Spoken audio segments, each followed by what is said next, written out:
하나님 말씀 보겠습니다. 시편 133편입니다. 성전에 올라가는 노래 이제 마지막 곡에 바로 한 개 앞서 있고요.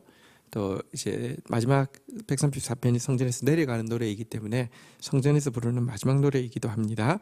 한 절씩 교독하시겠습니다. 보라, 형제가 연합하여 동거함이 어찌 그리 선하고 아름다운고. 머리에 있는 보배로운 기름이 수염 곧 아론의 수염에 흘러서 그의 옷깃까지 내림 같고. 우리 3절 같이 읽겠습니다. 시작. 헐몬산에 이슬이 시온의 산들에 내림 같도다. 거기서 여호와께서 복을 명령하셨나니 곧 영생이로다. 자, 이제 성전에서 부르는 실질적으로는 마지막 노래입니다. 다음 곡은 이제 내려가고 있으니까요. 자, 성전에 모여 있는 주의 백성들이 성전에서 받은 그 은혜를, 받은 행복을, 누리는 축복을 너무 감격적으로 짧지만 잘 표현해 놓은 것이 오늘 시입니다. 1절 같이 한번 읽도록 하겠습니다. 읽겠습니다. 시작. 보라, 형제가 연합하여 동거함이 어찌 그리 선하고 아름다운가. 지금 성전은 시온이란 말로 계속 표현되어지고 있는데 성전의 핵심에는 언약궤가 있기 때문입니다. 언약궤를 중심으로 연합하여 동거한다, 한 마음이 되어서 머무른다, 이런 뜻이죠. 말씀 앞에서 한 마음이 되었습니다. 말씀 앞에서 여기가 좋사오니 하고 머무르고 있습니다. 함께 올라온 성도들이 함께 진짜 말씀 앞에 한 마음이 되었고요. 한 마음, 한 뜻, 같은 간절함 이 되어서요. 그냥 그곳에서 시가 가는 줄 모르고, 마치 베세다 광야에서 예수님께서 말씀을 가르치실 때 많은 사람들이 시간 가는 줄 모르고 있었던 것처럼 지금 이 백성들이 말씀 앞에서 동거한다, 그냥 머무르는 상태가 되었다는 것입니다. 이 상태를 자기들이 진짜 너무 좋아 이렇게 하고 있다가 자기들이 그 상태에 있다는 사실을 알고 나서는요, 이렇게 대해서 평가합니다. 한번 따라하겠습니다. 어찌 그리 선하고 아름다운가. 여기 선하다는 말은 하나님의 창조 목적에 꼭 맞다는 뜻입니다. 하나님 우리 워낙 이렇게 지었습니다. 말씀할 때 내 마음이 완전히 통하는 상태를 하나님이 워낙 지으신 상태고, 말씀 앞에서 그냥 머무르는 상태를 하나님이 우리를 지으신 원래 상태라는 것입니다. 또 한 가지는요, 한번 따라하겠습니다. 아름다운 곳. 원어의 뜻은요, 달콤하다, 상쾌하다, 유쾌하다, 이런 뜻인데요. 여러분, 우리가 말씀이랑 하나가 되어 있고 말씀 앞에서 그냥 머물러 있으면요, 하나님이 우리를 보면서 눈에서 꿀이 뚝뚝 떨어진다는 것입니다. 너무 보기 좋고 너무 달콤하고 너무 유쾌하다는 것입니다. 그런 말 있죠. 자녀 입에 밥 들어가는 모습 보면 부모가 제일 행복하다고 하죠. 마찬가지입니다. 하나님도요, 우리 안에 말씀 들어가는 모습 보면요, 어찌 그리 아름다운고, 이렇게 하나님이 평가하시는데요. 지금 성전에 올라와 있는 사람들이 자신들이 그렇게 말씀하고 한 마음이 되어 있고 말씀 앞에서 그냥 시간 가는 줄 모르고 머물러 있다가 잠시 자기를 제3자의 눈, 하나님의 눈으로 하늘에서 바라보는데 너무 기특한 거예요. 원래 이런 사람들 아니었잖아요, 우리가. 근데요, 하나님이 이러려고 나 지었지, 하나님이 지금 나를 보면서 얼마나 기뻐하실까, 이런 마음을 느꼈다는 것입니다. 성경에 보면 이런 표현이 있죠. 옛날 성경 표현으로 하면 나의 묵상함이 나의 묵상함을 가상히 여기시기를 바라나이다, 이런 표현이 있습니다. 어떤 뜻입니까? 내가 옛날에는 세상을 묵상하고 죄를 묵상하고 염려거리를 묵상하고 살았는데 말씀을 묵상하게 되었습니다. 스스로도 너무 놀랍습니다. 묵상하다가 생각해 보니까 옛날에 나 이상한 것만 생각했는데, 나쁜 것만 생각했는데, 내가 스스로 말씀 묵상하고 있는 모습을 하나님이 보시면 어떨까 하고 생각이 되니까 가상히 여긴다는 거, 이렇게 이게 그 말이 이제 한자라서 어렵지만 사실은 이제 아름답게 보고 불쌍히 본다, 이런 뜻이잖아요. 그러니까 여러분들, 하나님이 내 머리를 쓰다듬어 주고 싶겠다, 이런 마음이 들었다는 거잖아요. 지금 이 시인도, 이 같이 성전에 올라갔던 공동체도 그와 같은 상태를 느끼고 있습니다. 바라건대 올 한 해 우리 공동체가요, 진짜 말씀 앞에서 연합, 한 마음이 되고 말씀과 하나가 되고요, 동거, 워낙의 뜻은 여기 머무른다는 뜻입니다. 우리가 동거라는 단어는 워낙 이제 뭐 동거 생활 뭐 이런 게 많아서 뭐 그런 건데 원어의 뜻은요 머무른다는 뜻입니다. 어쨌든 말씀 앞에 머무르다가 선하고 아름답다고 하나님이 고백하시고 내가 참 감격하는 그런 공동체 되기를 주의 이름으로 축원드립니다. 자, 이 같은 공동체에 하나님이 가상히 여기셨으니 아름답게 보셨으니 복이 임할 수밖에 없죠.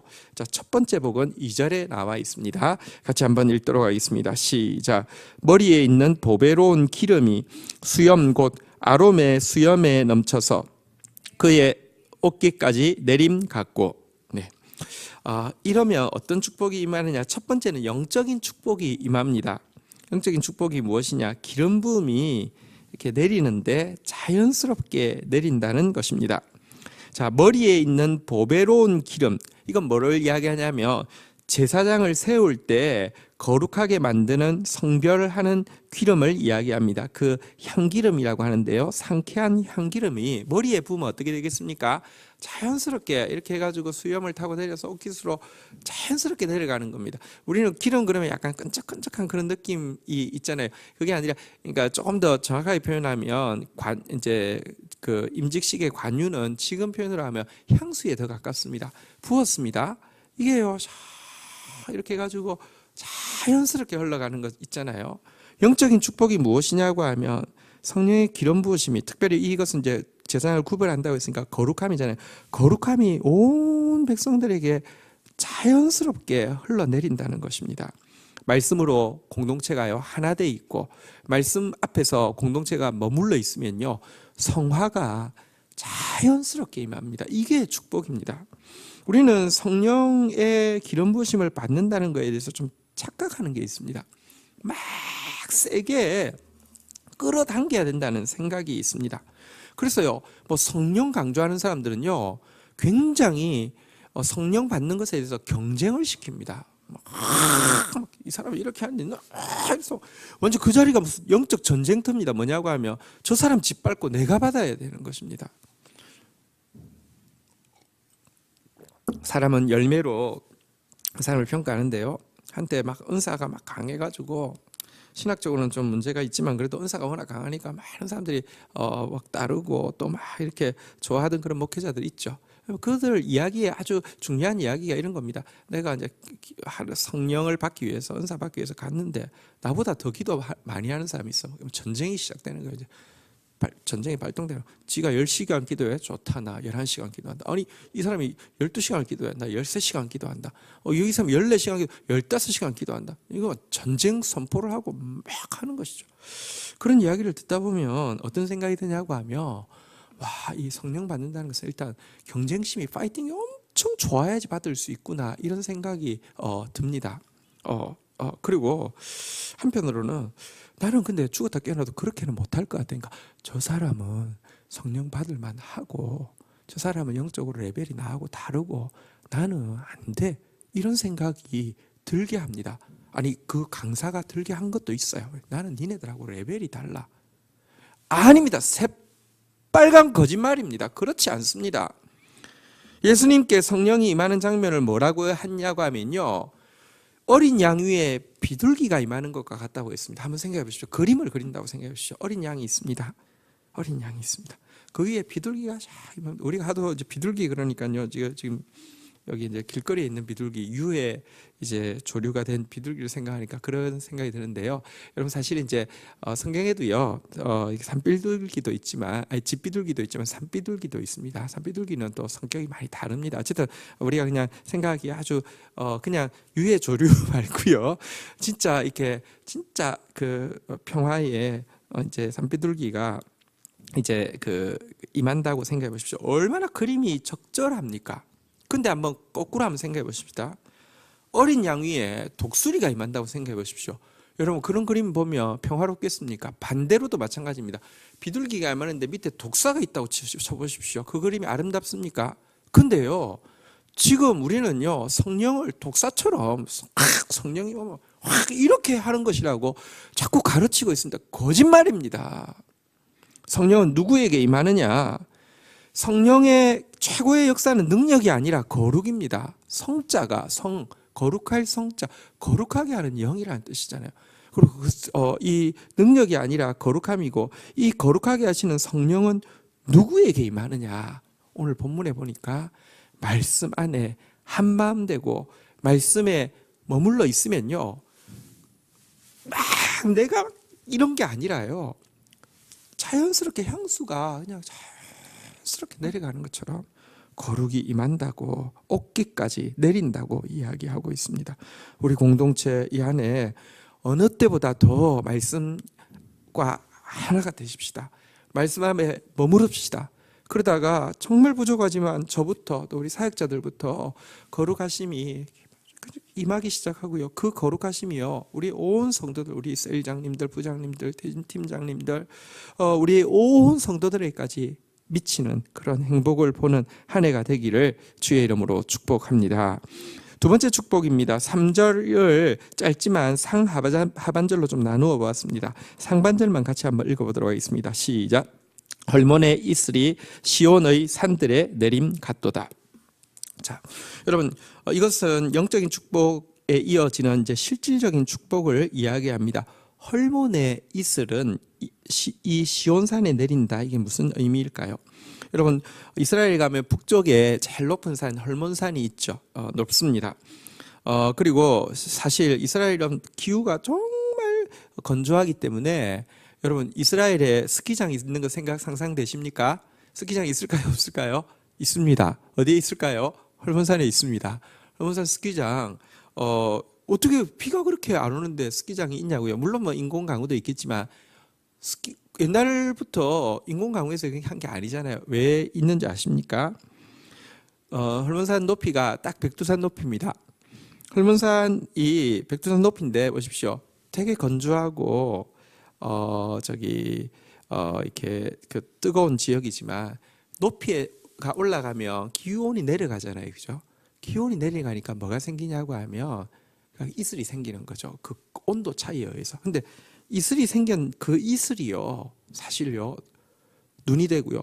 눈이 녹아서 물이 되어서 흐르기 시작한 것이 갈릴리가 되죠. 여러분, 이 요단, 그리고 요단강을 이루어서 시온까지 쭉 내려가는 거지 않습니까?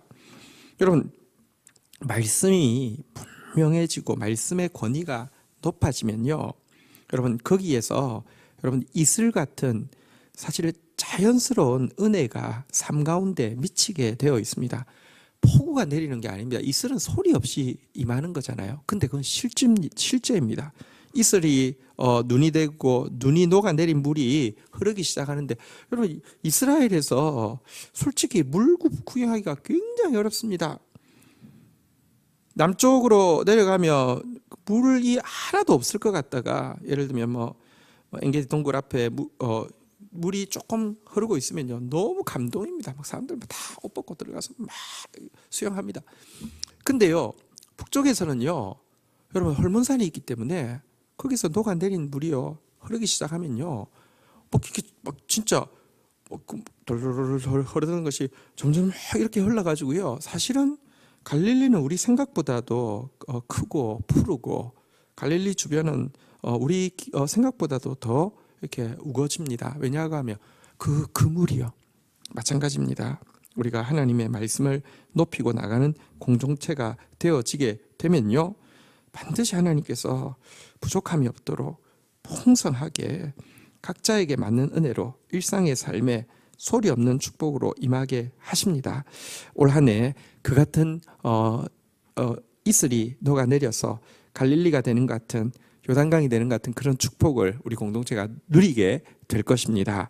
자, 이제 마지막으로 3절 하반부 같이 한번 읽도록 하겠습니다. 시작. 거기서 여호와께서 복을 명령하셨나니 곧 영생이로다. 자, 하나님께서 이제 시온의 산들에까지 그 영적 축복, 실질적인 축복이 미쳤는데요, 이 시온에서 복을 명령하셨다라고 이야기를 하고 있습니다. 하나님께서 복을 명령하시면 복이 어떻게 임하지 않을 수 있겠습니까? 천지를 말씀으로 창조하신 하나님께서 복한테 명령하셨습니다. 시온으로 가라. 어떻게 복이 안 올 수가 있겠습니까? 자, 그런데 여기 복을 명령하시는데 복의 내용이 무엇이냐? 그 복의 콘텐츠가 무엇이냐? 여기 보니까요. 한번 따라하겠습니다. 곧 영생이로다. 복의 콘텐츠가 영생이다라고 이야기하는 것이고요. 또 달리 이야기하면 복을 명령하셨는데 복을 왜 주셨느냐? 복의 목적이 무엇이냐? 복의 퍼포스가 무엇이냐? 곧 영생이로다라고 소개하고 있습니다. 여기서 대해서 조금만 설명을 하도록 하겠습니다. 복의 내용이 영생이다라고 이야기하고 있습니다. 이 영생은 영생교 영생하고 아무 상관없습니다. 이 영생은 그냥 수명이 계속 늘어나는 것을 이야기하는 것이 아닙니다. 성경에서 영생이라는 단어는요, 하나님의 말씀 그대로 통하는 상태를 영생이라고 합니다. 예수님이 말씀하셨죠. 이 말씀이 곧 영생이라 이렇게 이야기하셨습니다. 여러분, 말씀이 우리 안에 통하고 있는 상태는요, 우리 허망한 인생이 영원에 있다는 순간이고요. 그게 영생을 누리는 상태입니다.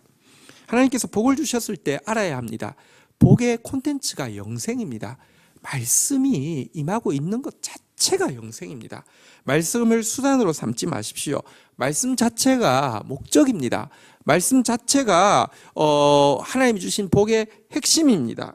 말씀이 내 안에 그대로 임하게 되고, 그래서 그 말씀 안에서 하나님과 영원한 사랑의 관계를 나누고 있는 상태를 영생이라고 하고, 이것이 복의 핵심이라는 것입니다. 영생은 말씀이 그대로 통하는 것을 이야기하고, 영생을 굳이 풀어서 이야기하면 영원한 사랑이라고 표현하는 것이 가장 정확합니다. 만약에 영생이 영원히 사는 것이라고 이야기하면 지옥은 영생입니까? 영생 아닙니까? 영생이잖아요. 성경에서 말하는 영생은 영원히 사는 걸 이야기하는 것이 아니라 하나님과의 관계에서 막힘이 없이 사랑을 누리고 있는 상태, 그리고 하나님과의 관계에서 막힘 없이 사랑을 누리려고 하면 하나님의 말씀이 우리한테 제일 좋아야 하고요, 말씀이 우리한테 제일 기뻐야지 하는 것입니다. 자, 우리가 복을 받았다고 이야기하는데 예수 믿고 복 받자라고 하는데 틀린 말 아니면서 정말 틀리게 사용되고 있죠. 기복 종교로서의 기독교로 전락시켜서는 안 됩니다. 우리가 찬송 불렀죠. 주 음성 외에는 더 기쁨 없도다. 기쁘고 기쁘도다. 항상 기쁘도다. 나 주께 왔사오니 복 주옵소서. 그럼 그 복은 무엇이겠습니까? 주 음성이란 말이잖아요. 주 음성이 복이에요.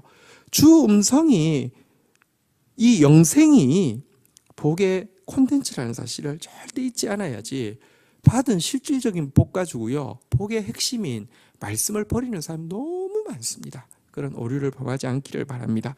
두 번째는 이 복을 준 목적이 영생이다라는 뜻으로 해석을 해도 되겠습니다. 이게 조금 무슨 차이가 있냐고 하면요, 영생이란 제가 말씀이 그대로 통하는 것이고 영원한 사랑을 하나님과 누리는 것이라고 했는데요, 영생이라는 말을 성경에서는 달리 어떻게 표현하고 있냐고 하면요, 한번 따라하겠습니다. 생명의 면류관 쓰고 생명의 왕노릇 하는 자.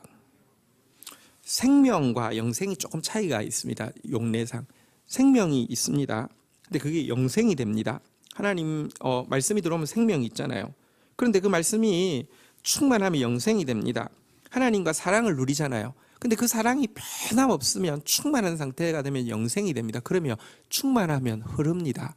그래서 내가 내 생명을 겨우 유지하는 정도가 아니라 생명의 면류관을 쓰고 생명의 왕노릇 하는 상태를 성경은 영생이라고 이야기합니다. 이게 무슨 차이가 있냐고 하면, 내가 생명, 말씀 통해서 생명을 얻어서 내가 천국 가게 되는 것, 이것이 영생이 아닙니다. 여러분, 생명이 충만해지면요, 흐르게 되는 거예요. 왕이 면류관 쓰고 왕노릇 한다는 게 무엇입니까? 두 가지가 되겠죠. 사망의 면류관 쓰고 사망의 왕노릇 할 수 있습니다. 통치자가 악하면 다 죽입니다. 김정은 보십시오. 주위에 있는 사람, 2인자들 다 죽어나갑니다. 그런데요, 반대도 마찬가지입니다.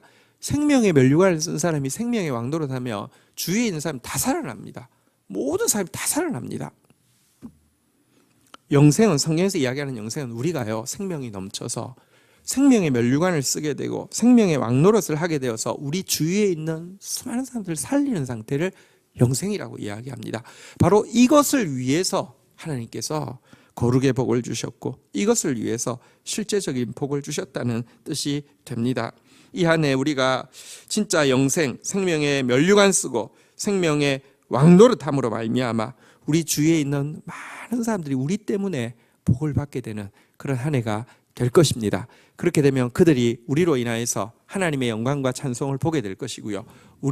하나님은 우리를 당신의 영광과 찬송이라고 불러 주실 것입니다. 그런 한 해가 될 수 있기를 우리 또 기도하고 또 하나님 앞에 나아가는, 그리고 말씀 안에서 하나 되어지고 말씀 안에 머무르는 그런 행복을 한 해 내내 누리게 되기를 주의 이름으로 축원드립니다. 주신 말씀 붙잡고 우리 주님 앞에 나아가 기도하는 시간 가지도록 하겠습니다. 함께 기도하시겠습니다. 하나님 감사합니다. 성전에 올라가는 노래, 성전에서 부르는 공동체의 아름답고 귀한 고백을 저희들이 봅니다. 이 고백이 한 해 내내 우리 공동체의 고백이 될 수 있도록 은혜를 더하여 주옵소서. 말씀 안에 하나 되는 공동체, 말씀 앞에 머무르는 공동체 되게 하여 주시고, 거룩의 향기름이 자연스럽게 임하는 공동체 되게 하여 주시고, 헐몬의 이슬 같은 실질적인 축복이 삶 가운데 스며드는 공동체 되어지게 하여 주옵소서. 그러나 복을 받은 순간에도 복이 곧 하나님과 막힘없는 친밀한 말씀의 교제임을 잊지 않게 하여 주시고, 그 복을 주신 목적이 생명의 면류관 쓰고 생명의 왕도로 타는 것임을 잊지 않음으로 말미암아 수많은 사람들이 우리 통하여서 하나님의 영광과 찬송을 보게 하여 주옵소서. 감사합니다. 예수님의 이름으로 기도 올립니다. 아멘.